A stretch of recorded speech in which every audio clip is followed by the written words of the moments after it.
Hi, it's me again with CorelDraw tips and tricks. I just did a video just a couple hours ago or an hour ago on this. But when I posted it for the icon for the video, I put a border around it and somebody asked how I did that. So what we're going to do, we're going to put a border around this, make it black, go up to Object, Order, Back a Page, and you see that has no background. I'm going to go ahead and hit both of them, and I'm going to hit CE to put that in the center. My nudge factor is at 10 inches. This thing's not quite big enough, so I'm going to set it on 25. I'm just going to nudge that down. Well, you know what? It would really look good on the black.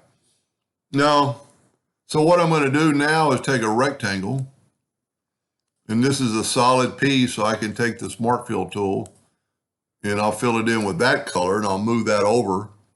And then I can fill in that section and move it up and make it like a gray.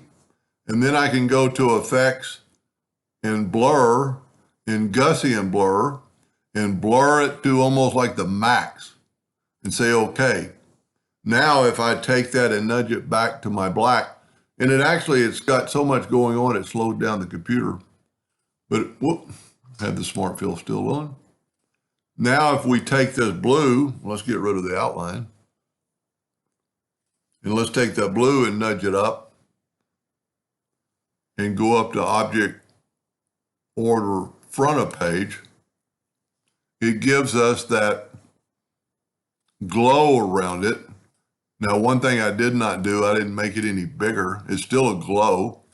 Let's move that out of the way and take this glow, holding down the Shift key and grabbing one of the corners, and we can make it bigger. And then we can move this back, and it gives it that glow look. It's pretty cool.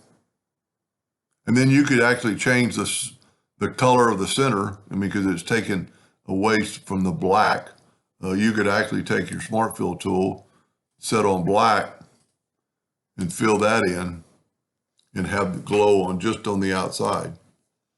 Anyway, I hope that answered their question, and thank you for watching.